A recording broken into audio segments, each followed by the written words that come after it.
BNP chairperson ও বেগম খালেদা জিয়ার মৃত্যুতে আলোচনা সভা অনুষ্ঠিত হয়েছে। রবিবার সন্ধ্যায় বাংলা একাডেমির কবি আল মাহমুদ কর্নারে এই সভার আয়োজন করে সাহিত্য সাংস্কৃতিক ঐক্য জোট। এ সময় বেগম খালেদা জিয়ার স্মরণে তার রাজনৈতিক জীবনের স্মৃতিচারণ করেন বক্তারা। বলেন, বেগম খালেদা জিয়া শুধু একটি দলের নেত্রী ছিলেন না, তিনি ছিলেন জাতীয় ঐক্যের প্রতীক।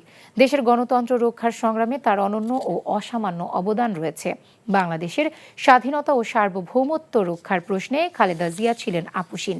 এছাড়া আধিপত্যবাদী শক্তির বিরুদ্ধে তিনি সবসময় সোচ্চার ছিলেন। দলমত সব ছাপিয়ে যিনি হয়ে উঠেছিলেন অপামর জনসাধারণের দেশনেত্রী।